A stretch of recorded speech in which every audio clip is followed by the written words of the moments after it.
السلام علیکم۔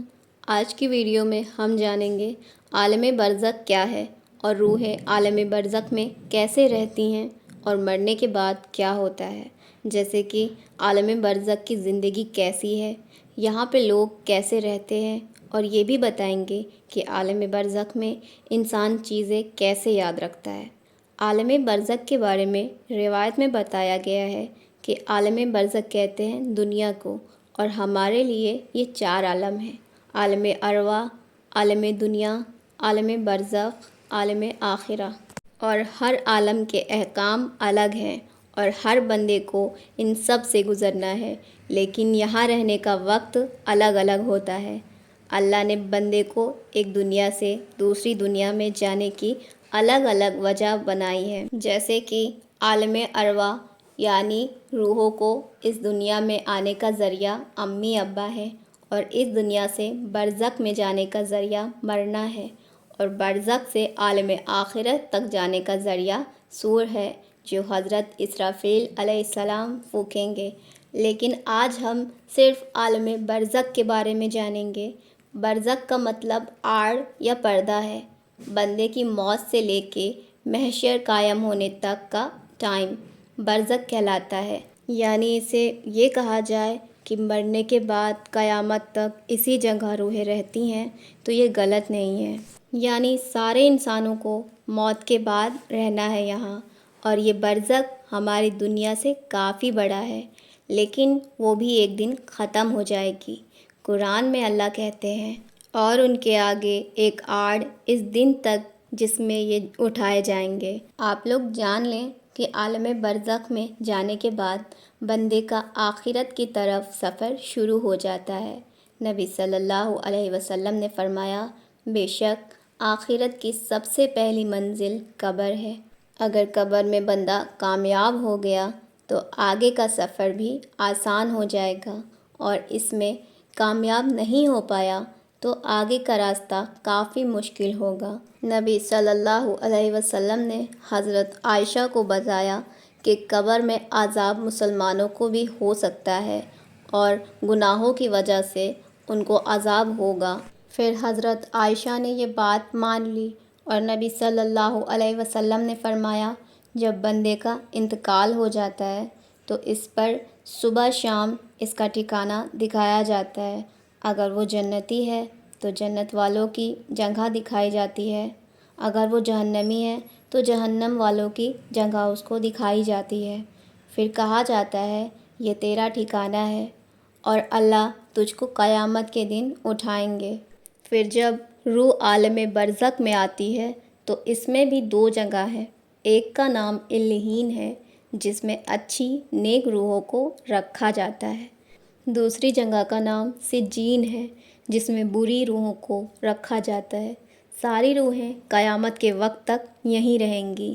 انسان کی وفات کے بعد قبر میں روح کو اسی باڈی میں ڈال دی جاتی ہے جہاں پہ فرشتے منکر اور نکیر سوال کریں گے۔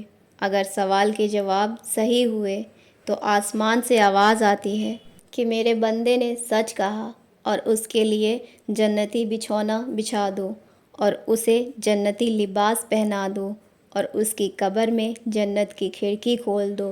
قبر میں جنت کی کھڑکی کھول دی جاتی ہے جہاں سے اسے جنت کی ہوا اور خوشبو ملتی رہتی ہے، اور جہاں تک اس کی نظر جاتی ہے اس کی قبر کو پھیلا دیا جاتا ہے۔ اگر سوالوں کے جواب صحیح نہیں ہوئے تو اس کے لیے جہنم کا بچھونا بچھا دیا جاتا ہے۔ جہنم کی گرمی اسے ہر وقت فیل کرائی جاتی ہے، اور اس کی قبر اتنی چھوٹی ہو جاتی ہے کہ اس کی پسلیاں آپس میں گھٹ جاتی ہیں۔ روح نیک ہوتی تو خوبصورت نورانی فرشتے روح کو علیین میں چھوڑ دیتے ہیں، اور روح بری ہوتی ہے تو 2 خطرناک نوکیلے دانت والے فرشتے بری روح کو سجین میں چھوڑ دیتے ہیں۔ سجین بری روحوں کا ٹھکانہ ہے، وہاں بری روحوں کو عذاب ملتا ہے۔ نیک روحیں ایک دوسرے کے ساتھ رہتی ہیں اور ایک دوسرے کو جانتی بھی ہوتی ہیں۔ نیک روحیں ایک دوسرے کو دیکھ کے خوش ہوتی ہیں اور ایک دوسرے سے بات کرتی ہیں، جو ٹائم دنیا میں گزارا وہ یاد کرتی ہیں اور آنے والی روحوں سے اپنے گھر والوں کی خبر لیتی ہیں۔ روایتوں میں آتا ہے کہ نیک روحیں اپنے قریبی لوگوں سے ملتی ہیں، جیسا کہ نبی صلی اللہ علیہ وسلم نے حضرت فاطمہ سے فرمایا تھا کہ میرے وصال کے بعد سب سے پہلے تم مجھ سے ملو گی، اور ایسا ہی ہوا۔ آپ صلی اللہ علیہ وسلم کے جانے کے بعد سال یا 6 مہینے کے بعد حضرت فاطمہ نبی صلی اللہ علیہ وسلم سے جا ملی۔ حضرت عثمان رضی اللہ عنہ جب کسی کی قبر کے پاس کھڑے ہوتے تھے تو اتنا روتے تھے کہ ان کی داڑھی مبارک بھیگ جاتی تھی۔ تو کسی نے سوال کیا کہ آپ جنت اور جہنم کی باتیں کرتے نہیں روتے اور قبر کو دیکھ کے اس طرح روتے ہیں؟ پھر حضرت عثمان رضی اللہ عنہ نے جواب دیا کہ نبی صلی اللہ علیہ وسلم نے فرمایا ہے، بے شک قبر آخرت کی منزلوں میں سے پہلی منزل ہے۔ اگر اس میں کامیاب ہوا تو اس کے بعد کی منزلیں اس سے زیادہ آسان ہیں، اور اس میں کامیاب نہ ہوا تو اس کے بعد کی جو منزلیں ہیں اس سے زیادہ سخت ہوں گی۔ حضرت عثمان رضی اللہ عنہ فرماتے ہیں کہ نبی صلی اللہ علیہ وسلم نے فرمایا کہ میں نے کبھی کوئی منظر قبر کے عذاب سے زیادہ سخت نہیں دیکھا۔ نبی صلی اللہ علیہ وسلم نے فرمایا، ان دونوں کو عذاب ہو رہا، اور کوئی بڑے کام کی وجہ سے عذاب نہیں ہو رہا، بلکہ معمولی باتوں کی وجہ سے جن سے یہ بچ سکتے تھے۔ پھر آپ نے فرمایا، ان دونوں میں سے ایک پیشاب کی چھینٹوں سے نہیں بچتا تھا اور دوسرا چغلی کرتا تھا۔ اللہ سے یہی دعا ہے کہ اللہ ہم سب کو قبر کے عذاب سے بچائے، اور ہم لوگ کے آگے کی جو منزلیں ہیں وہ آسان کرے، اور اس دنیا سے جو لوگ جا چکے ہیں ان سب کی مغفرت کرے، اور جو اس دنیا سے جا چکے ہیں انہیں جنت میں اعلیٰ سے اعلیٰ مقام دے۔